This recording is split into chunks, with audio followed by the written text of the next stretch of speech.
Ça va impec, je te remercie. Et toi? Bah écoute, pareil, ça va très bien, très content de te recevoir ce soir pour parler de Bitax essentiellement. Ok. El famoso Bitax. De quoi? Le fameux Bitax qui fait beaucoup de bruit en ce moment.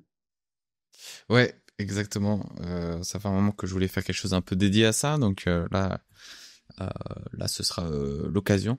Est-ce que par hasard t'aurais un meilleur micro ou des écouteurs ou je sais pas parce que c'est un peu étouffé. On t'entend mais c'est un peu étouffé. C'est peut-être pour améliorer la qualité de d'écoute. Euh, j'ai Sinon pas c'est pas d'autres très grave. micros sur. Non, j'ai pas d'autres micros, désolé. Ok. Écoute, c'est pas très grave. On t'entend, tout est très audible, donc c'est ok.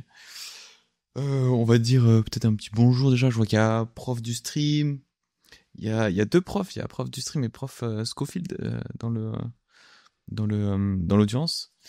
Il y a aussi du monde sur Twitch. Salut il y a Le Kaiser, et NP Prod et Rambo. Salut à tous. Et voilà, peut-être pour introduire le sujet. J'ai vu que, enfin, il y a un petit drama aujourd'hui. Euh, ces derniers jours avec la limite de hop return, etc. Et toi, j'ai vu que tu étais plutôt contre enlever cette limite. Qu'est-ce que t'en penses de tout ça? Ah oui, c'est le sujet. C'est une sacrée question. C'est une sacrée question qui, pour moi, alors, j'ai pas, peut-être pas non plus la connaissance d'un développeur chevronné sur le sujet, mais ma petite idée là-dessus, c'est que c'est un sacré bordel. Ouais, c'est assez complexe comme sujet, hein. Parce qu'en gros, ben, si je comprends bien, c'est de toute façon les inscriptions ne sont pas bonnes. Elles causent du tort d'une certaine manière selon l'implémentation au réseau. Et qu'est-ce qu'on fait? Est-ce qu'on envoie un grand signal en disant allez-y, taguez, taguez ce beau mur blanc, let's go? Ou est-ce qu'on laisse une limite en disant bon ben il y a quand même des choses que même si c'est permissionless et je le comprends tout à fait, on laisse une limite d'ordre plutôt psychologique, philosophique, qui de toute façon permet d'être outrepassé. Euh, je sais pas. Je sais pas comment me positionner. Moi, ce qui me fait plaisir dans tout ça, c'est que on peut découvrir de nouveaux clients euh, au travers en fait de ce problème. Ouais, grâce au drama, quoi. Il y a notamment Bitcoin Knox qui a fait pas mal de bruit. Donc c'est assez cool de voir. Bah, il y avait que quelques centaines de nœuds qui faisaient tourner une alternative à Bitcoin Core. Et maintenant, je crois qu'on a, selon les estimations, on a entre 2000 et 3000 nœuds qui font tourner Knots, donc c'est plutôt bien. Mais en même temps, bah, c'est un peu ce que tu dis, ouais, c'est dans un entre-deux de, en fait, quoi qu'il arrive, il y a des gens qui ont une activité on-chain, qui utilisent les operators, donc par exemple les runes, les ordinals, etc., qui touchent un peu, enfin qui détériorent un petit peu l'essence même de Bitcoin. Et la question c'est comment est-ce qu'on les rend les moins dangereux pour Bitcoin. Donc certains pensent que ouais, il faut enlever la limite de d'up return qui quoi qu'il arrive ne dépassera pas celle des blocs, hein. Euh, mais en même temps ça pose aussi d'autres problèmes si on les laisse parce que ça laisse la porte à Marathon qui fait tourner son service Slipstream à faire une sorte de MEV sans MEV, à avoir des revenus alternatifs grâce à son activité de minage et donc à avoir une concurrence déloyale sur les autres mineurs. Donc c'est vraiment deux pour, deux contre. Je j'ai pas d'avis fixe dessus. Je sais pas. Je suis un peu dans le même cas que toi. Et même malgré tout, ben, malgré le fait que ça puisse être le drama du moment, vraiment, moi, ce que je à souligner, c'est que ça permet à d'autres personnes, en fait, de découvrir d'autres aspects du réseau, et une profondeur, en fait, aussi du réseau, de par le rôle des différents canaux. Et ça me fait plaisir. Donc en fait, c'est un drama sans réellement être un drama, parce que du coup, c'est une prise d'information de la communauté, une prise de conscience peut-être pour certains, et pour d'autres, une prise de décision. Ouais, clairement. Et puis de toute façon, Bitcoin n'est pas vraiment mis en danger. Enfin, les règles du consensus sont toujours là. C'est le débat sur les transactions standards et sur les clients eux-mêmes, mais pas sur le consensus en tant que tel. C'est pas si dramatique que ça. En fait, ce qui est assez récurrent sur Bitcoin, c'est un débat qui est en route depuis quand même 2013-14. Au final, quand on a commencé à laisser un peu de place à Counterparty pour laisser un peu plus de place dans l'Occitan pour pouvoir faire un peu ta sauce. Ensuite, on a dit, bon, bah, avec Kedbit, on va laisser un petit peu de place autre part pour pouvoir faire d'autres choses. Bon, maintenant, est-ce que finalement, on est obligé de tergiverser pour quelque chose qu'on sait qui est éphémère, des inscriptions de données, d'ordinal? Moi, je vois ça toujours comme un pump and dump, et je vois pas pourquoi ça serait justement ça, les débats. Par contre, ça pourrait, c'est un conflit d'intérêts dans un autre sens, où peut-être certaines autres communautés ou d'autres développeurs ont des intérêts communs, on va dire. Ouais. Bah, c'est un peu tous les dramas, justement. C'est pas la semaine dernière, c'était la semaine d'avant, on avait reçu John Attack, un développeur Bitcoin Core. Et la semaine d'avant, on avait encore reçu Antoine Poinceau. Mais avec John Attack, on avait parlé de toutes ces politiques, en fait, au sein de Bitcoin Core, tous ces groupes et les tensions qu'il y a entre certains groupes de développeurs de Bitcoin Core. Et c'est très politique, en fait, beaucoup de diplomatie au final, plus que vraiment de la tech. Et donc, bah, là, ce problème-là, fait remonter toutes les tensions qu'il y a un peu entre les groupes justement de développeurs Bitcoin Core, avec certains qui se sont fait comment dire, pas bannir mais mute, enfin ils peuvent plus commenter pendant un certain temps. Enfin ça met pas mal de questions, de tensions, et comme tu dis, ça ouvre la porte à ce que d'autres clients s'installent, et au final c'est très bien pour la décentralisation. C'est une bonne chose, c'est une bonne chose, c'est qu'on puisse avoir au moins une autre alternative, même si elle a toujours existé, parce qu'elle n'était pas mise en lumière, pas facile d'accès. Euh, pour moi, ce qui a contribué finalement aussi au fait que le corps est la suprématie, bah, c'est la facilité d'implémentation, c'était directement le compte qui était favorisé pour des nouveaux plug and play. Et il y a eu beaucoup de développements aussi, faut pas le nier, qui a été fait au travers des clients. C'est une story pour Bitcoin. Maintenant, aujourd'hui, on en arrive à d'autres développements qui vont être réalisés pour d'autres clients, et ça permet d'avoir en fait un autre aspect, et rien ne nous empêche d'avoir de mieux, et rien ne nous empêche. Moi, je vois pas ça comme une guerre fermier, parce qu'en réalité, moi, j'ai besoin de deux. Donc, du coup, pour l'instant, c'est pas trop un problème. Je dirais peut-être que une fois que si Core décide vraiment d'aller au bout des choses, mais j'ai besoin de Core en fait pour Lightning. Donc, là, pour le moment, je pense que ça sera vraiment un poids cornélien qui permet les corps d'aller au bout de tout. Ouais. Écoute, on verra, hein. Je pense que de toute façon on aura une réponse dans les prochaines semaines. Euh, Et juste, je t'embête encore par rapport à ton micro. Est-ce que par hasard, t'aurais pas quelque chose dessus, je sais pas si tu le tiens dans ta main, ou quelque chose qui les cache le micro, c'est ton Non, téléphone. bon, des oreillettes sur passer au micro du téléphone, je sais pas s'il y aura une meilleure qualité peut-être. Parce que il y a un moment où, quand tu parlais au tout début, enfin, le son était très bien, donc je sais pas si t'as changé au cours, quand t'étais revenu, t'as rechangé quelque chose. C'est juste un peu étouffé, mais sinon c'est pas un très gros problème. Est-ce que c'est mieux là? Vous m'entendez mieux? Ouais, c'est mieux là. Comme ça, c'est moins étouffé. Nickel. Bah, merci beaucoup. Désolé pour ce petit embêtement, mais j'ai peur que des gens décrochent si jamais c'est trop. Selon tu vois, les haut-parleurs qu'ils peuvent avoir, la qualité du son Bien sûr. peut être différente. Euh,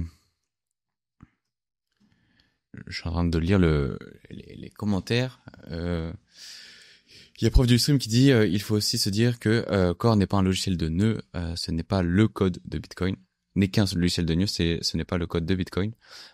Plus il y aura de logiciels de nœud et de personnes les reviewants, donc les checkants quoi, les vérifiants, plus que reviewants, je sais pas si ça se dit vraiment, en discutant ensemble, mieux ce sera.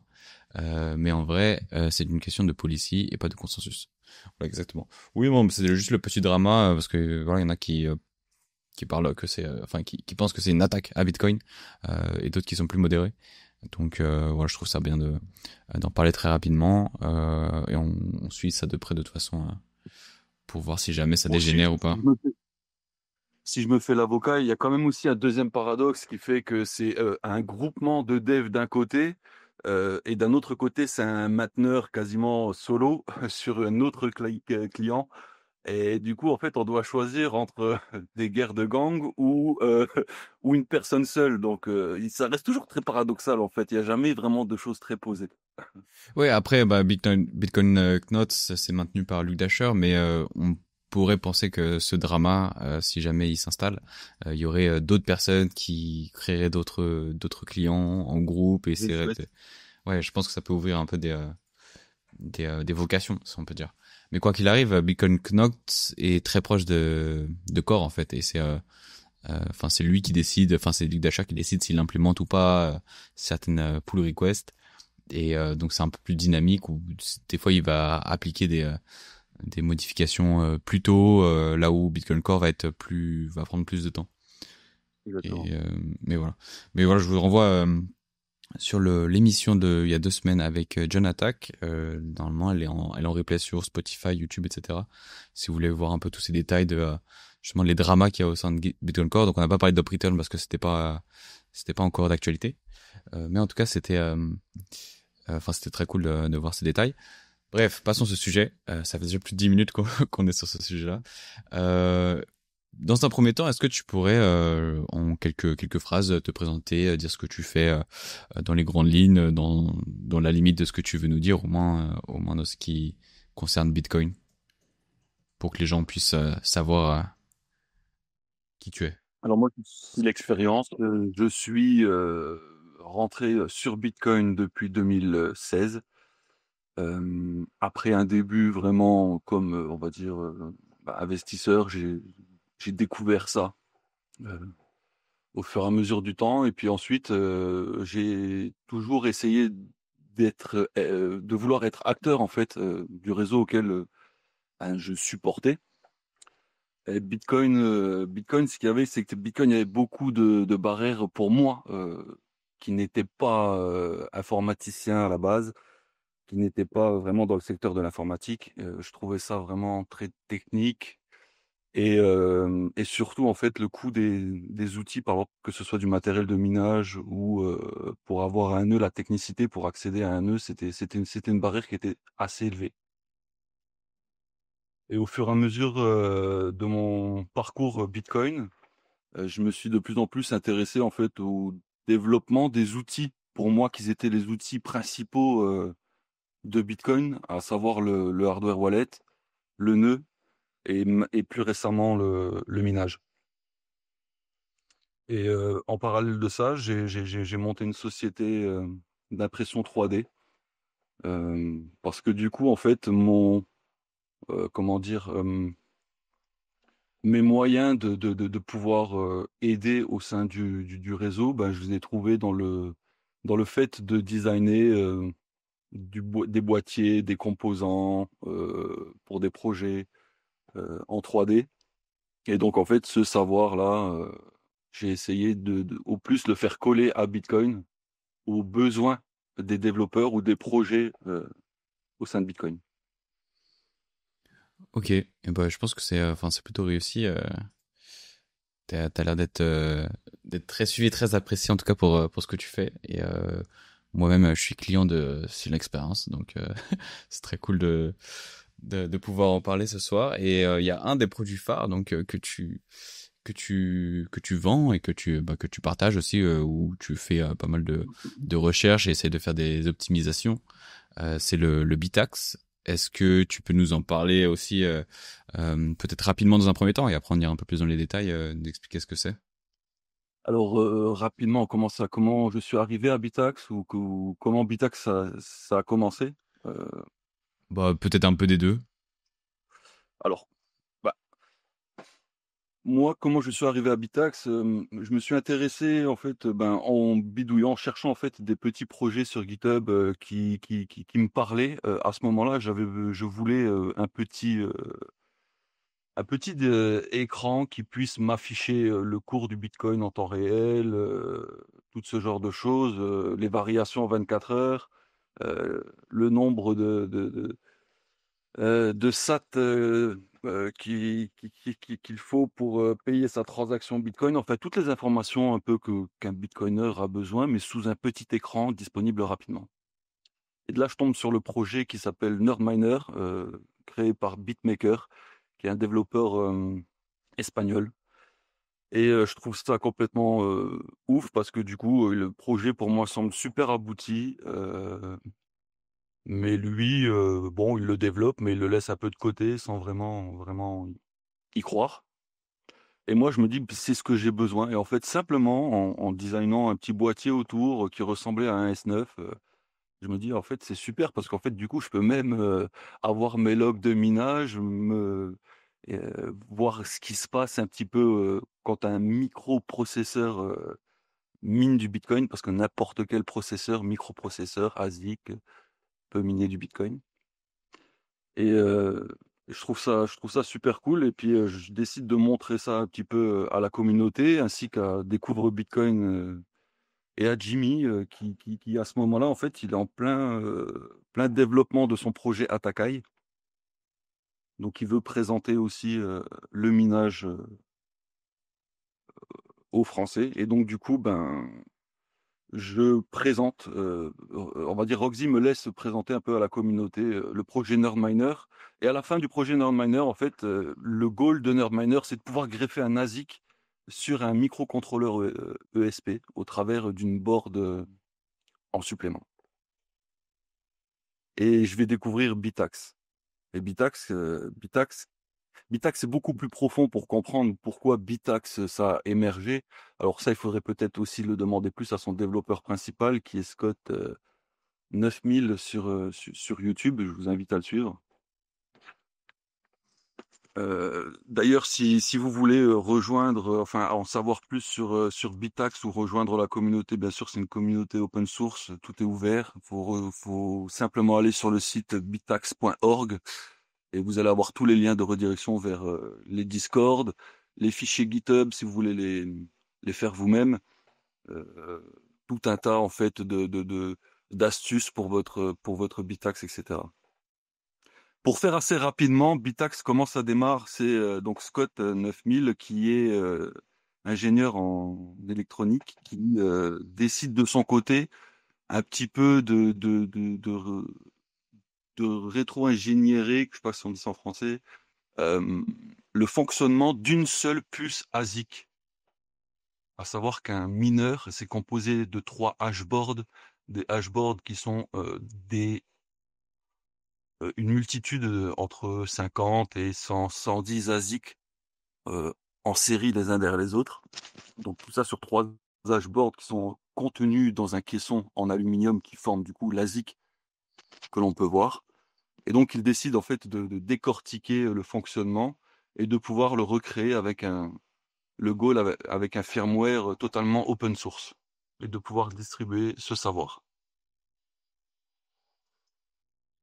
Ok. Ensuite, il pourrait y avoir tout un tas encore, je pourrais vous en parler pendant longtemps, pourquoi c'est bien d'avoir du logiciel open source, parce qu'il n'existait aucun logiciel, en fait, enfin, logiciel ou hardware, plutôt hardware open source, de mining. Donc, du coup, c'est vraiment le pionnier là-dedans. C'est pour ça que déjà que ce projet il m'a conquis, quoi. Ouais, bah, l'open source, enfin, c'est au cœur de Bitcoin de manière générale. Là, donc c'est important, je pense aussi, même pour Scott, d'avoir tout mis open source. Et puis que ça peut être réutilisé C'est par ultra toi. important pour toute la communauté, en fait. C'est vraiment essentiel. Pourquoi? Parce que le minage, c'est le cœur financier de Bitcoin. Et si on laisse un seul acteur avoir toute la connaissance sur l'outil qui est, par exemple pour Bitmain, c'est 80% des machines dans le monde. qui tournent, qui sont en train de miner. Vous vous rendez compte en fait de la centralisation du savoir et de tout ce genre de conséquences que ça peut engendrer en fait sur une prise de pouvoir quelconque. Il y a eu déjà quelques soupçons il y a quelques années en fait avec un développement à l'intérieur des puces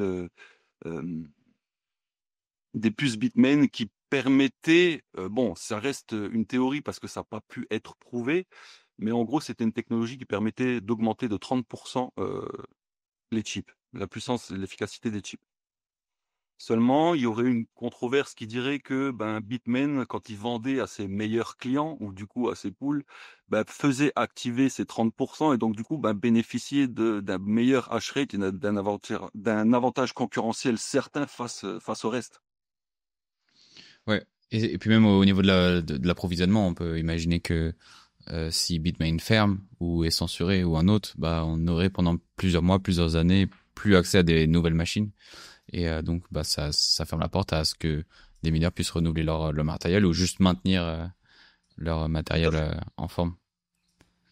Donc ouais, comme tu dis, il y a plein d'applications, même pour probablement des implications qu'on peut même pas imaginer. Là, tu donnes l'exemple des 30%, mais il y en a probablement d'autres. Et Oui, c'est ça. En fait, il y en a sûrement des cachés qu'on n'a peut-être pas découvertes. Après, bon, ben, il peut y avoir le fait que ça fait déjà, en fait, ils nous présentent un mineur. Bon, tu sais pas si ça se trouve, ça fait pas déjà 1 an qu'ils sont déjà développés et qu'ils sont en train de run. Tu vois, le fait de l'open source, dès le départ où tu développes quelque chose, tu le poses sur la table, tu le montres à tout le monde et tu te dis, ça y est, tu vois, c'est développé, c'est là. Vous pouvez, vous, si vous avez d'autres idées, continuer à contribuer sur le dessus. Mais on est tous à ce niveau.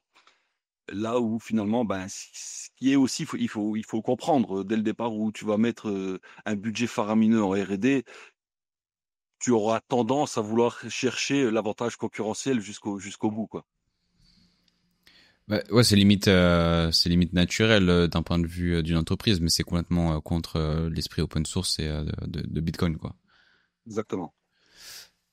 Et donc Bitax, qu'est-ce que c'est exactement? Est-ce que tu peux nous présenter le produit en tant que tel? Quel est le concept derrière?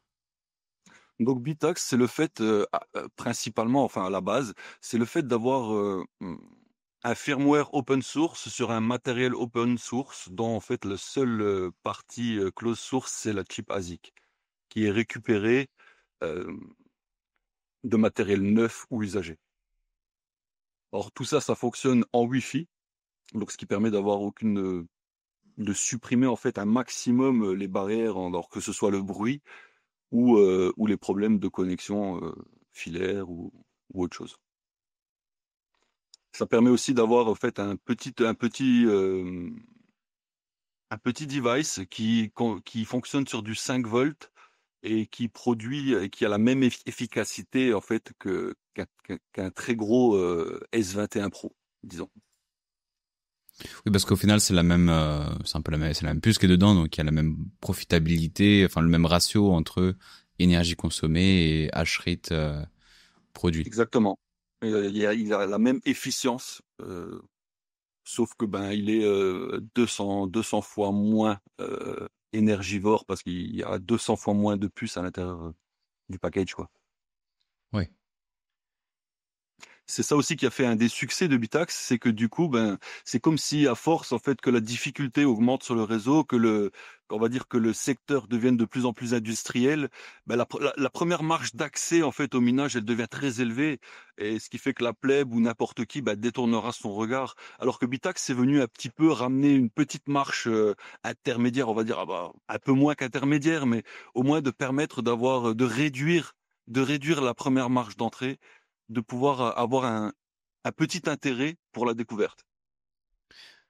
Ouais, après le problème qui reste quand même essentiel, je pense, à rappeler pour les personnes qui seraient intéressées à miner chez eux avec du Bitax, c'est que ça reste pas forcément moins rentable parce que comme c'est les mêmes puces que les mineurs utilisent, et ben on est dépendant aussi de leur performance à eux. Et donc si eux minent avec de l'électricité à 4 ou 5 centimes du kilowattheure, mais que nous en France on le paye, je sais pas, je crois que c'est au-dessus des 20 centimes du kilowattheure, bah forcément on est bien moins profitable, et je crois qu'on n'est même pas du tout profitable selon les estimations. Mais ça reste une machine tu dis que c'est plus accessible dans le sens où ça coûte peu cher de l'acheter, et de le brancher en électricité, ça coûte quelques euros par mois. Mais sinon, c'est pas C'est ça. vraiment rentable. En électricité, ça doit être de l'ordre d'une vingtaine d'euros par mois.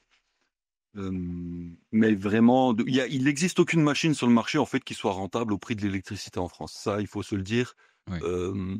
C'est impossible de trouver une efficience qui concurrence un prix de 24 centimes du kilowattheure. Ça, c'est juste en fait une guillotine.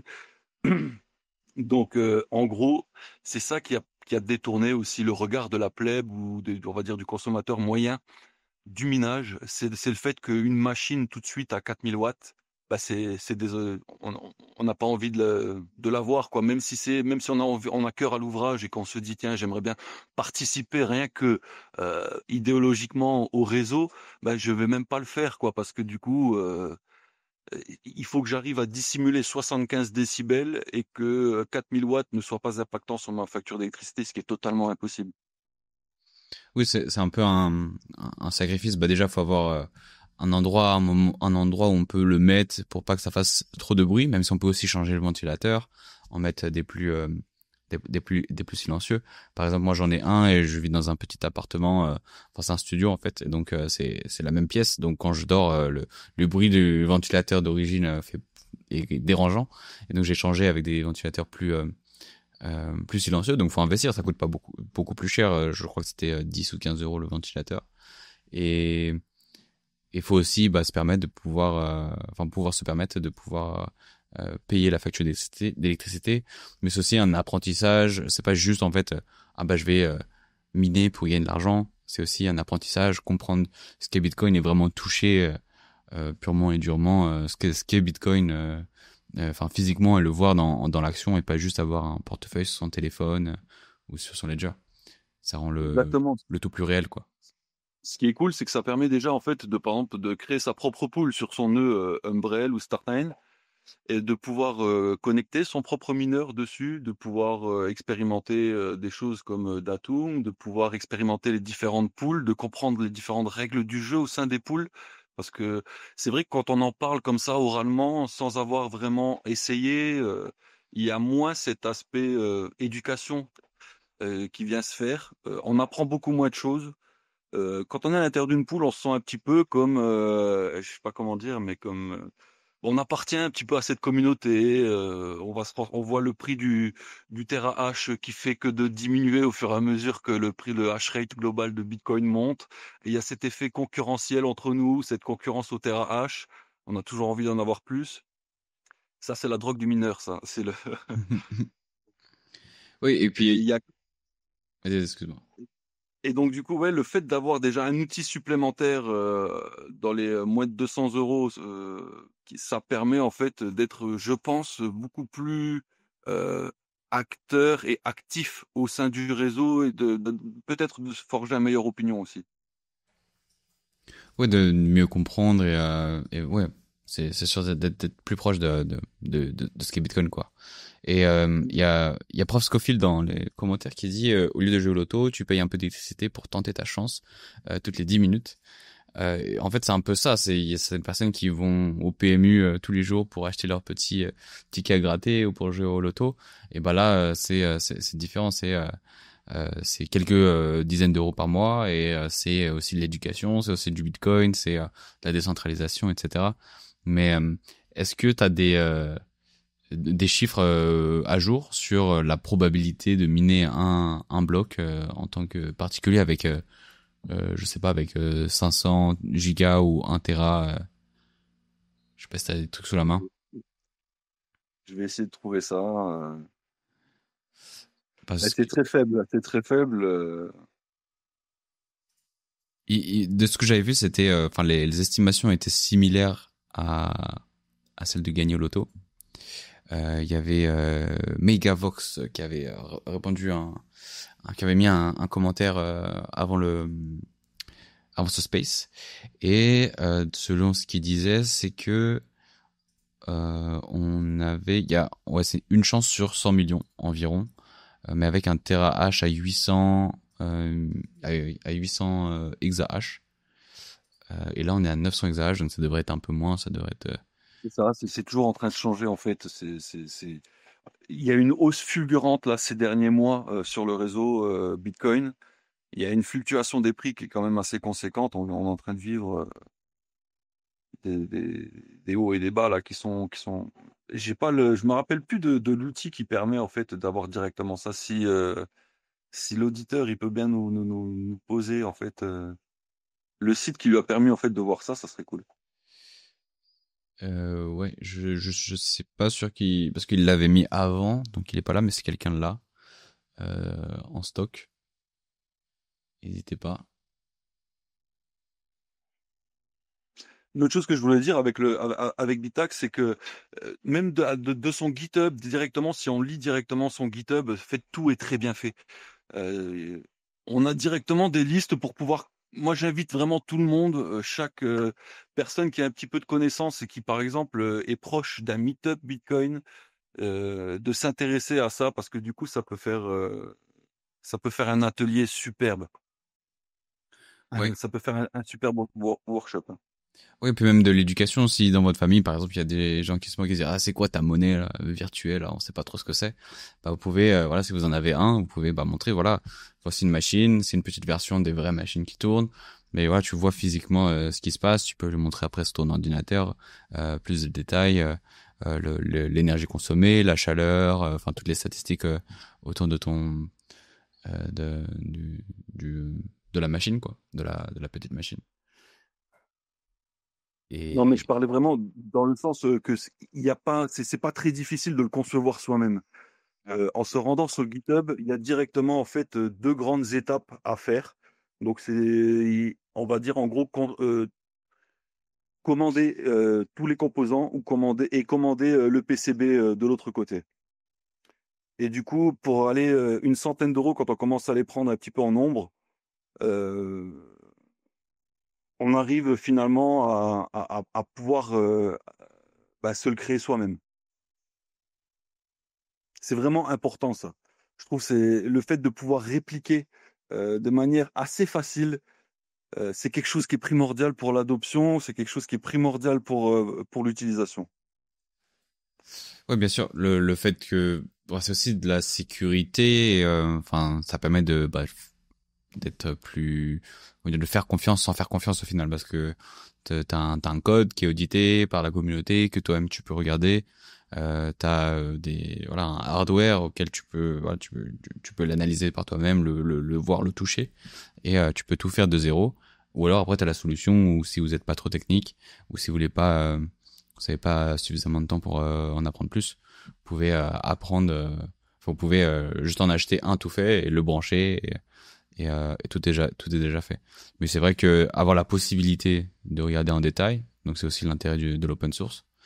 Euh, Là c'est encore mieux quoi. Ça rend la chose plus safe, plus sûre. C'est ça. Bon, on peut déjà le voir au travers de quelques personnes un petit peu mal intentionnées qui essayent en fait de modifier les firmware. Ils surfent sur la vague Bitax et puis ils te fournissent des Bitax réplicas, on va dire. Donc ils téléchargent l'intégralité du fichier, ils reproduisent tout, et puis finalement, en fait, ils sont capables de te sortir 2 à 3 fois le même hash rate pour le même device. Donc ne tombez pas dans le panneau. C'est simplement des personnes qui ont trouvé une petite pirouette pour comptabiliser 2 à 3 fois votre hash rate, mais en fait, c'est pas possible. C'est-à-dire, j'ai pas compris comment ça se passait. Ben, c'est-à-dire, en fait, c'est tellement maintenant connu, c'est tellement répliqué, c'est tellement facile à répliquer, on va dire, qu'il y a beaucoup de personnes qui ont tenté, en fait, de répliquer le Bitax et de lui donner des caractéristiques différentes. C'est des caractéristiques marketing en disant, par exemple, tiens, mon Nerd Miner ou alors mon Bitax. Gamma, moi, il développe 2 ou 3 Tera. Ou alors moi, mon Nerdminer, il arrive à aller jusqu'à, je me rappelle plus c'était quoi là, 1 giga. Ce qui est totalement faux. C'est impossible. C'est juste que ben, c'est des personnes qui ne lit, qui vendent du matériel sous nom Bitax, like, et en fait, vous n'avez pas du tout le bon firmware à l'intérieur. Ok. Oui, donc c'est pas du tout open source.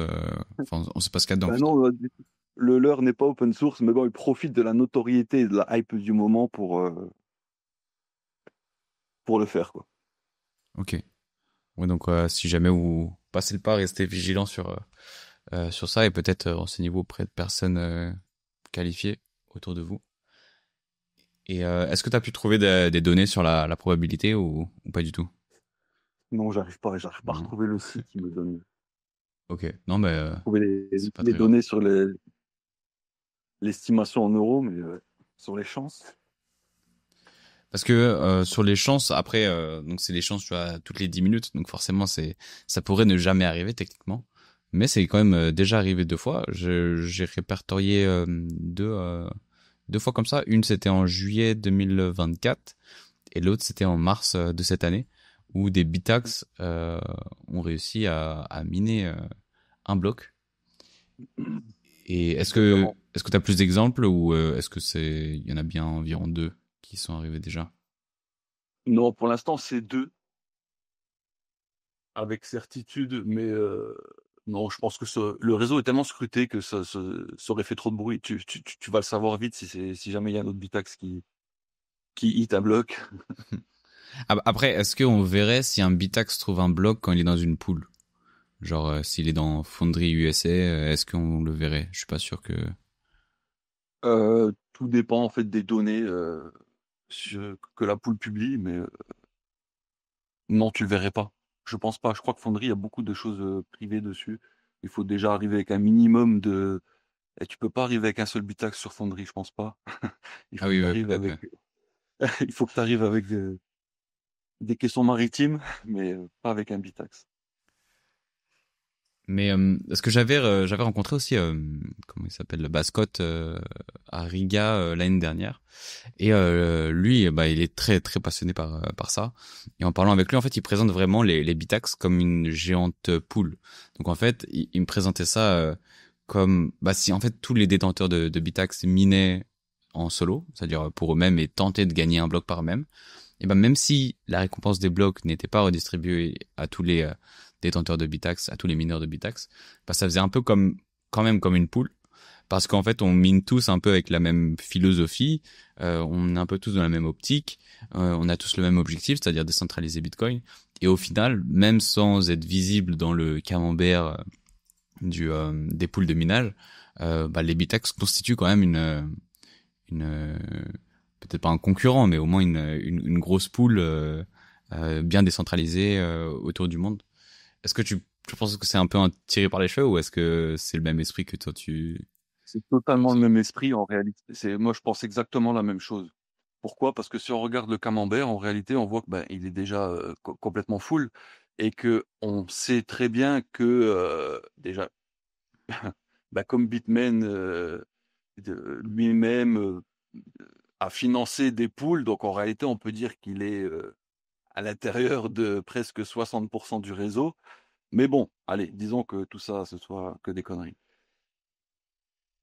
On va dire que toutes les poules qui sont déjà en place, elles ont quasiment toutes la même idée, la même philosophie et presque toutes les mêmes règles à quelques exceptions près.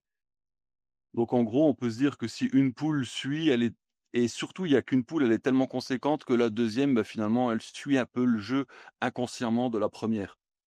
Et en réalité, le nombre de solo miners est tellement faible dans le réseau, bah, que lui, qu'est-ce qu'il est? Il est simplement quelqu'un qui est là pour faire chier tous ceux qui sont tous mis d'accord en communauté, en pool communautaire. Pourquoi? Parce que plus il y a de mineurs solo quasiment désintéressés, bah, plus en fait on fait augmenter le niveau de difficulté pour les mineurs qui eux sont là dans une logique industrielle. Tu vois ce que je veux te dire? Oui, bien sûr. Mais est-ce que c'est pas un peu, pour me faire l'avocat du diable, une utopie d'espérer que qu'on puisse, comment dire, qu'on puisse vraiment décentraliser Bitcoin comme ça? Ah bah, c'est pas une utopie. En gros, c'est idéologique. Utopique, ça voudrait dire que c'est une idée inatteignable de l'idée, ouais, le paradis, enfin, qu'on ne saurait expliquer ou pas. Maintenant, si à toutes les personnes dans le monde, on leur donne un bitax face aux poules maintenant, donc oui, elles pourraient, elles, continuer à grossir. Mais en fait, on causerait tellement, on va dire, toi, moi, ça nous coûterait rien finalement individuellement, mais fois 30 à 40 millions de personnes. Bah, tu vois, ça commencerait déjà à réduire la rentabilité de ceux qui étaient déjà installés. Tu vois ce que je veux dire? Et qui, eux, vont avoir un tableau d'amortissement complètement éclaté. Ouais. Et des projections qui vont être totalement erronées. Ils vont se remettre en question. Donc, du coup, ils vont se réorganiser. Ils vont peut-être vouloir évoluer. Euh, mais en gros, Bitcoin, c'est un système mouvant. Donc, c'est vrai que ça paraît utopique dans le sens où une poignée de personnes ne pourront jamais rien faire face. Maintenant, est-ce que si la poignée devient des millions, ben, ça change la donne. Ça devient plus utopique du tout. Ça devient un gros problème pour eux. Ouais, bien sûr. Donc, Et oui, c'est utopique, mais alors dire utopique, ça voudrait dire qu'on est pessimiste. C'est ça qui me dérange en fait. C'est tout. oui, bien sûr, je me faisais l'avocat du diable, mais sinon je suis complètement d'accord avec toi, hein. Euh, et est-ce que j'ai perdu ma question. Euh, Tu m'as dit, est-ce que ça serait utopique d'arriver à remettre tout oui. ça? Non, mais je voulais rebondir sur quelque chose que tu disais. Euh, mais c'est pas grave. Je vais m'en rappeler probablement. Et sinon, il y a une personne qui a envoyé le lien, donc c'est solochance.com. Et donc avec un ordinateur de minage de 1 terahash, le site nous dit que on a une chance sur 888 millions de miner un bloc par bloc. Ensuite, par jour, ça tombe à 6 à une chance sur 6,1 millions. Et donc, ça fait en moyenne 1 terahash qui pourrait miner une fois tous les presque 17 000 ans. Donc, Ouais. c'est Donc, assez énorme, enfin bah, assez improbable que un seul y arrive. ouais, c'est complètement improbable. Puis que deux qui puissent le faire dans la même année, à un niveau de difficulté assez haut, c'est encore plus improbable. Donc finalement, il y avait, on m'a déjà posé cette question bien avant que Bitax ça éclate. On m'a dit, mais tu trouves pas utopiste qu'une seule chip plus un jour hit un bloc? Mais oui, dans ce cas-là, c'était utopiste. Mais bah, aujourd'hui, ça l'est plus. Ouais, c'est déjà Ça arrivé l'est deux plus. Ça a fois. été fait et refait. Ça arrivera encore. Ouais, parce que aussi Moi, faut je pense que ça va imaginer, être figé dans le temps. bien sûr, parce que aussi faut imaginer que bah si on est dans cette optique de minage, enfin de pool de minage, bah il faut comptabiliser en fait toutes les personnes qui font tourner 1 Tera. Donc forcément 1 Tera par 1 Tera c'est pas beaucoup. Mais si on comptabilise la masse des gens qui ont plusieurs Teras, je sais pas, il y a probablement 1 ou 2 milliers de personnes qui font tourner des bitax dans le monde. Je dis peut-être une bêtise. Euh, Oui, il y en a un peu plus que. Moi, je pense que l'estimation, on est à peu près 40 à 50 000. ok. Bah ça fait déjà beaucoup de Tera, donc ça fait redescendre très rapidement. Donc si on dit si on dit 40 000, j'essaie de voilà ça tombe à voilà, peut-être 40 000, c'est pas très exact parce que là ça tombe à une estimation de un bloc tous les 154 jours. Mais là on en a eu deux en un an, en moins d'un an. Donc ça ouais non ça a l'air accurate du coup ça a l'air d'être assez précis ton estimation. Parce que si c'est un tous les 154 jours, bah techniquement c'est environ 2 par an. Donc là on en a eu 2.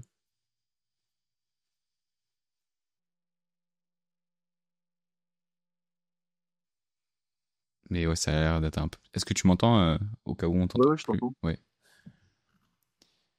Donc au final ouais avec 40 000 bitax, ça devient pas très pas très utopiste au final.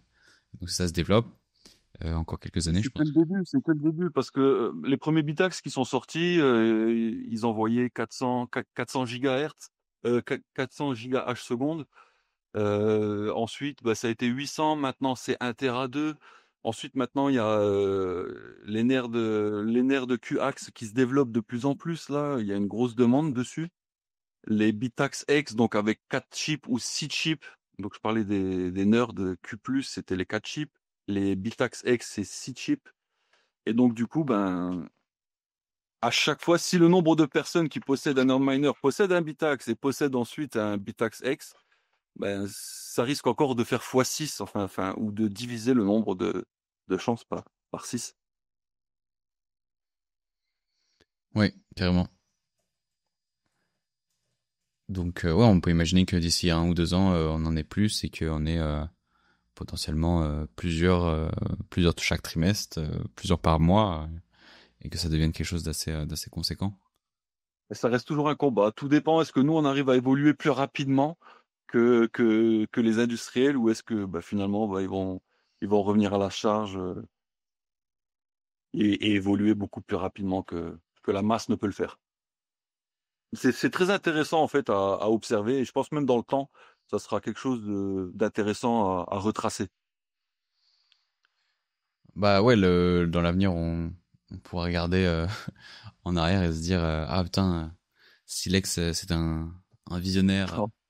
Alors c'était Scott, le visionnaire Scott, et peut-être d'autres personnes là qui sont passées nous voir. Je vois Moquette, euh, toutes des personnes de OSMU. Donc OSMU, c'est l'Open Source Mining United. Les personnes qui ont été à la base, qui ont contribué activement en fait à Bitax, que ce soit dans le développement électronique, que ce soit du firmware, que ce soit du design, toutes ces choses en fait, de la communication, plein de choses.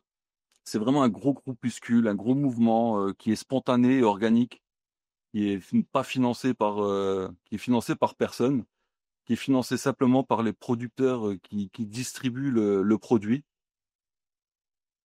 Et moi, c'est tout ce qu'il me faut en fait pour me chauffer dans un projet.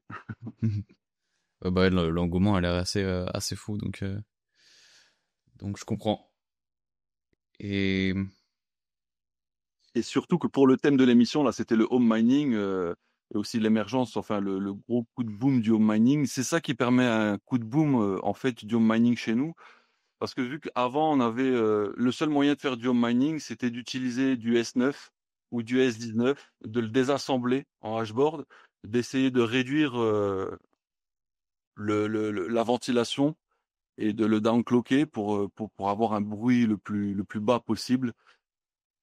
Mais ça reste quand même une consommation entre 600 et 1000 watts. Il y a quand même une paire de barrières à l'entrée, et on reste quand même sur du reuse de total, sans compréhension en fait du matériel. oui, et puis bon, on en avait parlé justement avec Jimmy dans une autre émission de Atakai que tu mentionnais juste avant. Ça peut être aussi réutilisé en tant que radiateur parce que entre un ordinateur de minage, un ASIC de 1000 watts et un radiateur de 1000 watts, bah ça consomme la même électricité, et l'ordinateur de minage est même plus efficace parce que il fait circuler l'air grâce à son ventilateur. Et donc enfin ça rend vraiment encore plus accessible ça, et ça permet bah certes avec un investissement à l'entrée, c'est-à-dire acheter la machine, ça permet de réduire les factures d'électricité sur le long terme, et surtout si on prend en compte la potentielle plus-value que le Bitcoin va faire Exactement. après enfin que les récompenses, parce que les récompenses ça reste du Bitcoin, donc si on reçoit du Bitcoin ça peut augmenter la récompense au total si on pense en principe, enfin d'un point de vue fiat, la valeur du Bitcoin devrait continuer d'augmenter. Donc au final à long terme ça réduit presque à zéro les factures quoi.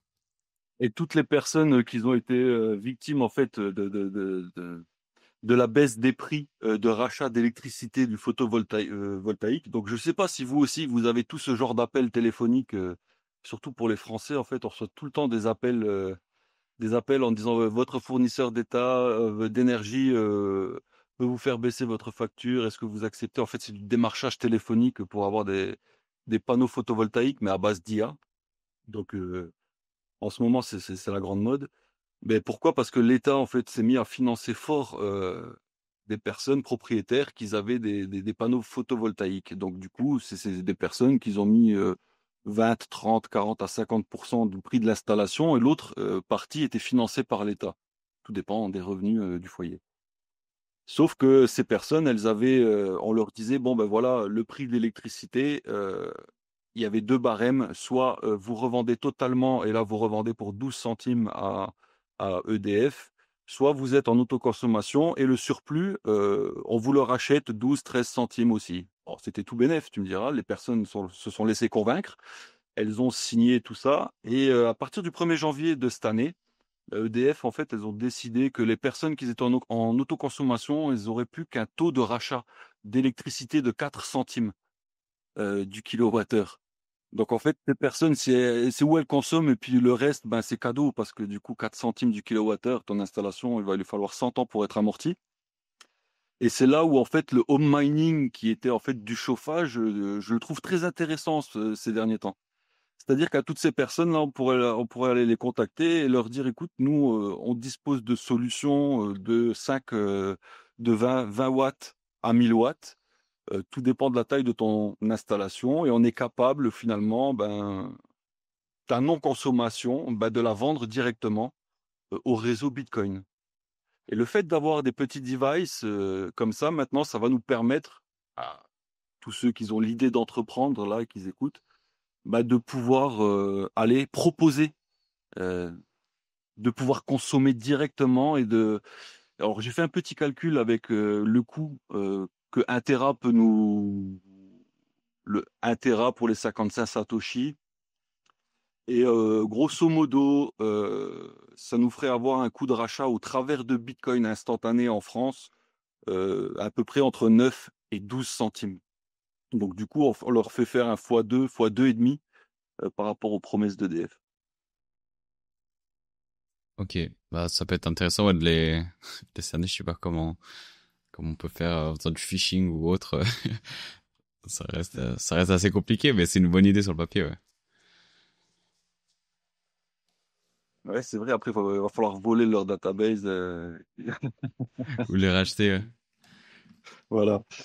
Et Euh, il y a une question de 21 qui demande quelle est la différence, enfin quel est l'intérêt d'acheter un Bitax plutôt que acheter les petits miners industriels comme ceux de Brains et Avalon. alors, pour ce qui est du matériel, alors, sur Bitax, vous allez avoir la dernière technologie, vous allez avoir directement la dernière puce de S21 Pro avec la meilleure efficience, chose que pour l'instant, c'est pas possible. Je crois pas sur Avalon. Je crois qu'ils ont des chips de S19. Parce que sur En tout cas, Bitax, Brain, c'est sûr et certain. parce que sur Bitax, il suffit de trouver quelqu'un qui l'a fait pour lui acheter en fait, ou pour le faire par soi-même. Bah, déjà, tout est open source sur Bitax. La première chose, c'est que vous contribuez à un réseau open source, vous contribuez à continuer l'innovation sur l'open source parce qu'il y a une redistribution du profit. Et ensuite, ben, c'est la meilleure technologie. Il y a pas à tourner autour du pot. C'est la dernière chip que vous pouvez avoir si vous utilisez un gamma. Par contre, c'est vrai, il faut l'avouer, le travail d'Avalon, de Canaan, il est incroyable parce qu'ils sont vraiment en train de se diriger là maintenant vers du home mining de manière industrielle. Donc, c'est-à-dire qu'ils conçoivent du produit qui est vraiment axé sur la pénétration dans les maisons. Ça se voit sur le design, sur la conception aussi du matériel. Et c'est Bitax qui leur lance sur la voie. En gros, c'est Bitax qui montre qu'il y a un marché de ouf qui est possible d'être fait. Canaan, les premiers à sauter dessus, je trouve ça ben, cool. Après, voilà, c'est bien aussi d'avoir différents produits. Puis après, ils sont pas chers. Ils ont un process de fabrication déjà en place. Ils ont une expérience et une expertise sur le process de fabrication qui sera inégalable pour la plèbe là-dessus. Ok. Intéressant parce que je connaissais pas. Enfin, j'en avais entendu parler du Avalon, mais je connaissais pas du tout. Je connaissais Brain, mais ça c'est nouveau, non? Avalon, non, ils ont sorti avant Brains. Brains, ils ont vraiment, je trouve, un peu surfé sur la vague. Je suis pas fan du produit parce que c'est vraiment de la cheap d'ancienne tech. Donc, ils ont commencé avec du S17. Donc, maintenant, ils sont au S19. Le prix du produit est assez cher, mais bon, on peut jouer à Doom sur on peut Ouais. jouer à Doom sur le mineur. Je crois que c'est le seul qui a vraiment intégré Stratum V2 encore actuellement. Ou peut-être que ça peut s'upgrade sur d'autres manuellement, mais c'est Bah, si vous prenez un Bitax et que vous minez sur la Brains, vous pouvez mettre Stratum aussi dessus. ouais. C'est la pool en gros qui fait qui vous permet d'utiliser Stratum ou une autre qui vous permet d'utiliser Datum. Euh, ça, c'est des choix, on va dire après. Hmm. Ça, on va dire il y a que deux qui permettent qui proposent ça, on va dire de toute façon. Il y a que Brains ou Ocean qui permettent de pouvoir construire son bloc template ou son propre nœud. Ouais. Bon, après, ça reste assez simple. Hein. Si, je pense que si vous avez les moyens d'acheter un Bitax ou un home miner, je pense que vous pouvez vous permettre de mettre un petit peu le budget pour faire tourner un nœud, faire tourner un umbrel et avoir votre public pool et miner avec votre propre pool, quoi. Ça Bah, c'est demande un peu vraiment plus de facile, travail, mais franchement. C'est facile. Après, pour le nœud, un nœud plus un ASIC de dernière génération, en gros, moins de 500 euros. Moins de 500 euros pour moi, pour avoir vraiment après la possibilité d'explorer, de mieux comprendre euh, ouais. le réseau Bitcoin. Ouais, le plus cher, je pense que ça va vraiment être le stockage, enfin le SSD pour avoir bien 2 Tera. C'est un truc qui va coûter quoi, 100, 150? Ça va vraiment être... Ouais, voilà. Bah, maintenant, ça a bien descendu, le prix du stockage a pas mal descendu, hein. On a du 2 Tera entre 100 et 150 euros selon la marque.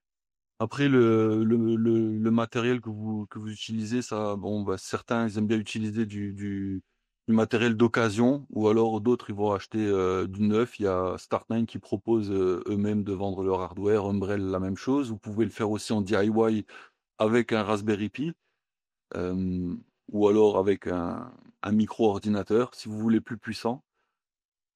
Au niveau de la puissance, ce qui va être vraiment sur les nœuds, moi je conseille un minimum de 16 gigas de RAM si vous voulez faire du minage assez intensif. Si c'est simplement pour explorer, 8 gigas ça suffit largement. Ouais. Ouais, moi perso, j'ai un Umbrel, je crois que c'est 8 Go que j'ai, euh, avec juste un Bitax, hein, c'est juste pour l'expérience. Et ça tourne tranquillement, zéro souci. Bah, en tout cas, moi ce que je recommande toujours, ce serait d'avoir ben, son propre hardware wallet, son nœud et si possible, parce que vraiment, bon, c'est vrai que c'est assez compliqué, mais bon, du matériel hardware. Ouais. Ah, ça fait, je pense que c'est le combo parfait, ouais, pour être, entre guillemets, 100% indépendant, même si on mine pas forcément nos propres blocs. Mais pour au moins avoir la connaissance et se dire, voilà, bah, j'ai exploré un peu les différents aspects, euh, les différents aspects de Bitcoin. Parce que sinon, pour moi, c'est très, très, très difficile. Et du coup, il n'y a qu'une très faible partie de la population qui est capable d'extrapoler au travers de la pensée les différentes règles que peuvent exprimer une pool, les clients, et de visualiser la totalité schématiquement, mentalement, quoi. C'est trop compliqué. Alors que dès le départ où on commence à utiliser, ben, la map mentale commence à être beaucoup plus facile. Ouais, clairement.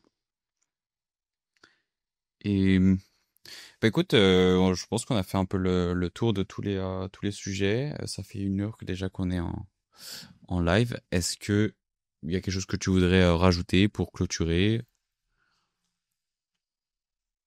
Pas spécialement, non. Simplement, soyez curieux, explorez, Hmm. Ouais. repoussez les limites. Voilà. Bah, c'est une bonne conclusion. Je pense que c'est le plus important, de rester curieux. Je suis en train de regarder au cas où il y a des questions de dernière minute. Mais je pense qu'on a fait plutôt le tour. Et puis sinon, n'hésitez pas à mettre des commentaires là sur Twitter. On pourra répondre. Et, et voilà. Bah écoute, si t'as rien d'autre à dire, merci beaucoup d'avoir accepté mon invitation.